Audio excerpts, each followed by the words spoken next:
Quem vai repercutir os dados da economia americana é o diretor de investimentos da Nomos, Beto Saadia. Seja bem-vindo à nossa programação, Beto. É um prazer tê-lo por aqui. Bom dia, Gabriel. Obrigado. É um prazer estar aqui novamente. Esta aceleração do PIB confirma os dados da primeira prévia, mas até surpreende ainda mais o mercado. O que a gente pode ler como mais uma aceleração, um fortalecimento da economia norte-americana, tirando talvez alguns dados que poluíam os dados já conhecidos do primeiro trimestre? Qual que é a tua avaliação, por favor? Pois é, Gabriel, a gente não só a partir desses dados de PIB, como também a própria temporada de balanços ainda mostra o que contamina também a inflação, que é ainda o mercado de trabalho ainda aquecido, ah, o consumo ainda forte e a parte também de serviços, principalmente, ainda contaminando a inflação. Então, a gente ainda vê alguns elementos que refletiram ali o primeiro semestre desse PIB de um primeiro semestre muito forte, tá? A gente deve ver, a partir do segundo semestre, e aí sim, a partir do ano que vem, diversos efeitos, por exemplo, que estão acontecendo tanto por conta de taxas de juros mais altas, quanto por conta também de uma política maior de incerteza do Trump e também pela política de tarifas. Então, esse primeiro semestre, de alguma forma, não refletiu muito isso, tá? Até porque o impacto dessa política de governo, ela ainda está sendo impactada, né, a conta-gotas. Então, a gente ainda vai ver uma eventual desaceleração daqui para frente. A gente já vê alguns dados antecedentes de que isso pode ser verdade. O PIB é um dado assim bastante retrospectivo, tá? Ele não tem tanto uma antevisão para frente, então a gente já vê alguns dados antecedentes que sugerem que o PIB para o segundo semestre e daqui para frente vai ser um PIB bem mais fraco, tá? Justamente, eu queria entender o que significa este PIB bem mais fraco para o segundo semestre e como que ele pode refletir, por exemplo, em mercado financeiro. As duas coisas se conversam ou todo mundo só olha para o resultado das empresas, o que podem entregar no futuro? Pois é, então, a gente está vendo algum esfriamento no mercado imobiliário, por exemplo, que é um Uhum. mercado muito importante do cidadão americano. A gente viu mercado de trabalho também, o último payroll que saiu, um payroll muito feio, né? Uma criação de novas vagas de trabalho bem menores do que eu esperava, praticamente indo para patamares assim muito baixos em relação aos meses anteriores. Tem também o fator de migração também, que diminuiu bastante, então isso contribui menos para o PIB. Tem a taxa de juros muito alta, que bate em diversos financiamentos, em especial, como eu falei, o setor imobiliário e também ah, produtos de linha branca em geral, né, eletrodomésticos e tudo mais. E, por fim, tem as tarifas, né, que também encarecem bens, principalmente ali, bens de casas, eletrodomésticos, móveis, madeira, vestuário e tudo mais. Então, isso de alguma forma arrefece muito o consumo americano. A gente viu, especialmente no PIB e também que reflete nesse PIB agora, uma queda muito grande do investimento. Tá? Então, isso fala menos em favor de um PIB mais forte para o segundo semestre para o ano que vem.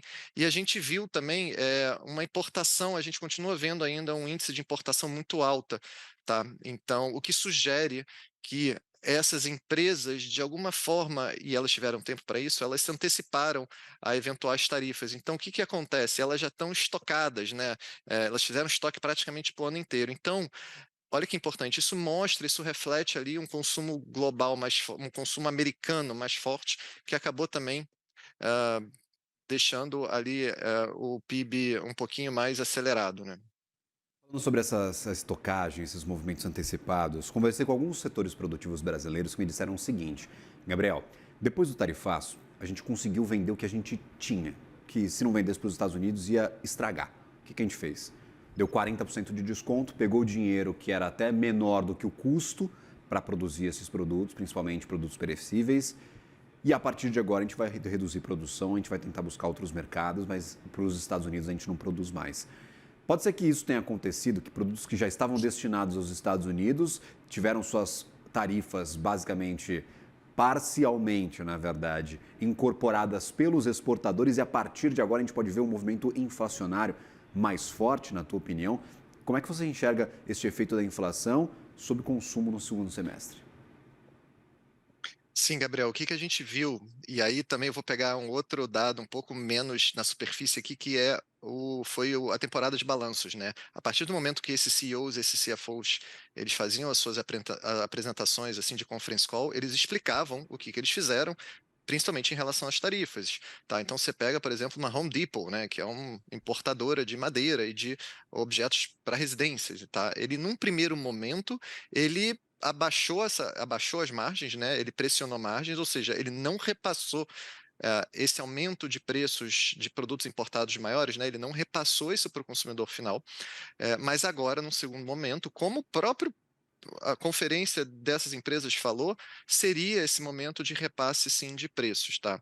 E aí falando de inflação, né, e a gente estima, assim como outras grandes casas americanas, que esse impacto inflacionário das tarifas, ele ainda não aconteceu, tá? Ele aconteceu numa parcela muito pequena, talvez um quarto desse impacto tenha acontecido, e é assim que estima, mais ou menos, essas grandes casas. Por que que isso não aconteceu? Por conta disso que eu falei, grande parte das empresas anteciparam os estoques, as importações, elas não repassaram para o consumidor final porque comprimiram margens, dada a incerteza gigante, mas agora que as tarifas de alguma forma se sedimentaram, esse é o momento de colocar tudo na planilha, as empresas, né, e calcular o quanto disso vai ser repassado para o consumidor final, até para manter a lucratividade dessas empresas, tá?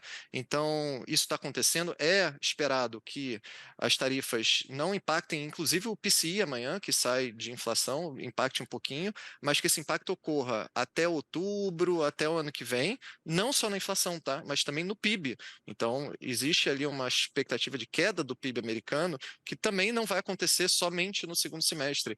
Ele acontece também no ano de 2026 e ao longo, tá? Perfeito. E, por exemplo, para 2026, a gente pode talvez esperar que estes investimentos que estão sendo prometidos por empresas americanas, empresas de outros países, empresas europeias, japonesas, todo mundo está prometendo investir nos Estados Unidos. Isso traga mais aquecimento ou a gente não está vendo isso na prática, por favor? E olha que irônico, né? Isso tudo é o que o Trump não quer, né? Porque ele quer um país, na verdade, ele está fazendo o que a gente chama de policy mix de um país latino. A gente fala assim um pouco brincando, mas tem um fundo de verdade.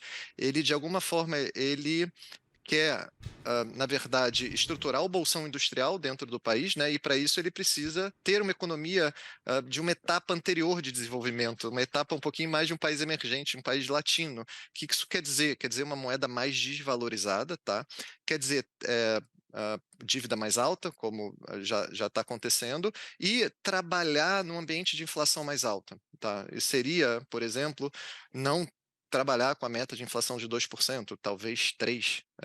A gente não sabe porque esses números não são, obviamente, oficiais.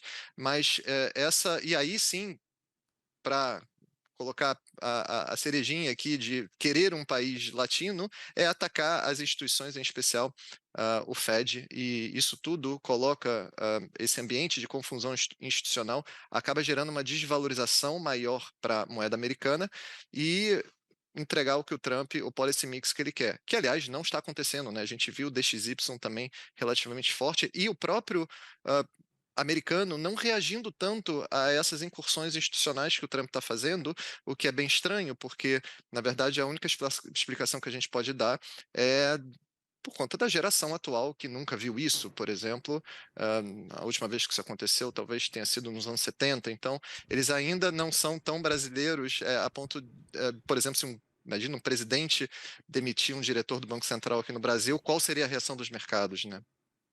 Perfeito. E você acredita que essa reação ainda está represada? O pessoal vai pagar para ver, vai esperar decisão de justiça? O que falta, talvez, para uma insegurança em relação à condição de política monetária apareça efetivamente na negociação de ativos? Você mencionava, só que acontecesse no Brasil, a gente ia ver uma movimentação muito mais forte. Não, e olha que interessante, tem uma expressão que pouca gente conhece que chama bull market in fear, ou seja, é uma compra de ações a partir do medo, tá? O que seria bastante contraintuitivo quando você compra ações, né? Quando você compra ações, você está mais otimista com a economia e tudo mais. Grande parte da compra de bolsa americana é um pouco isso. Por quê? Porque o presidente Powell, ele vai para Jackson Hole e ele fala que ele dá o sinal claro de que ele vai começar a reduzir juros, tá? Ele dá esse sinal claro justamente numa situação em que a inflação americana está se acelerando, independente dos motivos pelo qual isso acontece, tá? Então, isso é um sinal de estagflação, né? É um sinal de que a economia está estagnada, porém a inflação está mais alta e o Banco Central opta por reduzir juros, tá? Estagflação, em geral, os investidores buscam ativos reais. O que são ativos reais? E aí sim, eu coloco a cripto, o ouro e também as ações, principalmente aquelas ações que são bens físicos, né, que são protegidos contra a inflação. Soma-se a isso o fato de que existe esses investidores globais que sim torcem o nariz para a economia americana e para o modelo econômico do Trump, mas ninguém consegue torcer o nariz para essa revolução de IA. Tá? Então, você imagina um gestor global ter que explicar para os seus clientes e cotistas que ele não está participando dessa revolução tecnológica que é a inteligência artificial, a nuvem, o semicondutor. Leia-se o que aconteceu ontem com o balanço da NVIDIA. Foi, caramba, o balanço que, de novo, mostrou, não só igual às outras techs, como que essa revolução está cada vez mais acentuada.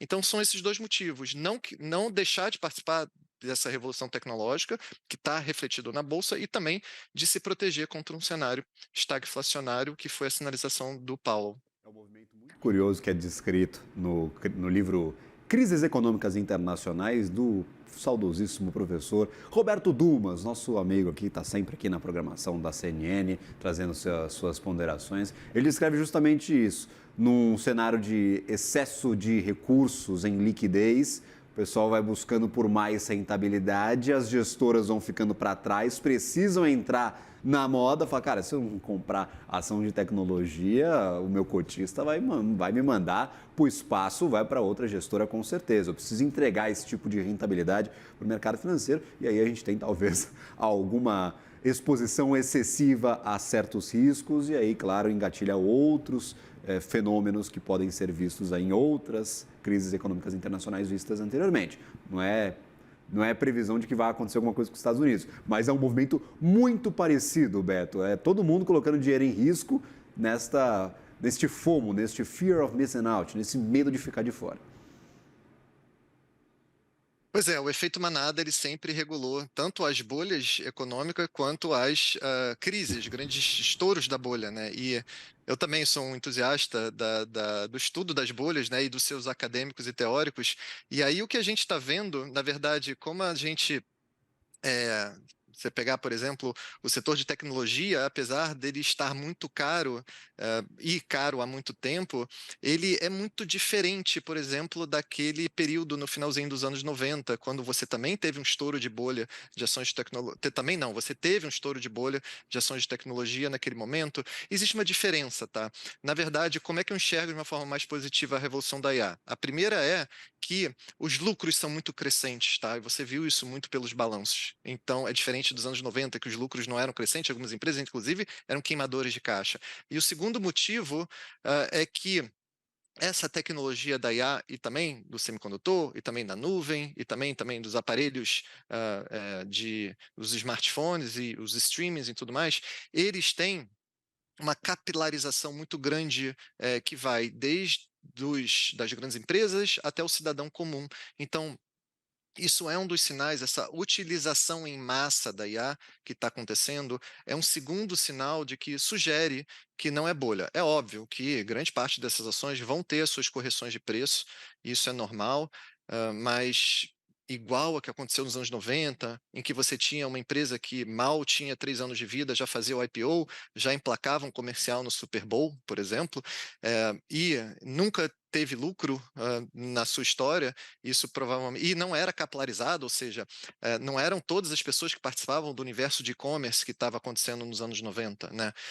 Era ainda uma parte ínfima da população. Então, esses elementos a gente não tem, e o que sugere que o que a gente está vivendo realmente é uma revolução que veio para ficar. Perfeito. Deixa eu só pedir para o pessoal colocar na tela, talvez, os principais indicadores dessa publicação do PIB. Nós tivemos Em relação à primeira prévia, um aumento do crescimento da economia norte-americana nessa segunda publicação. Os gastos dos consumidores aumentaram, o investimento caiu menos.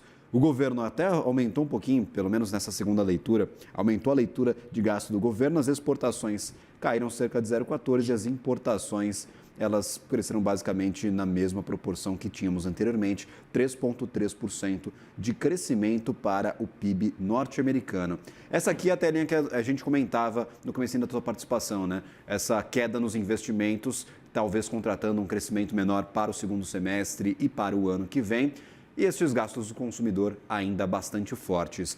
Mais algum detalhe que você julga muito interessante e importante dessa leitura do PIB, Beto, para a gente arrematar essa nossa conversa aqui sobre inflação, sobre atividade nos Estados Unidos e sobre o que pode acontecer com o mercado por lá?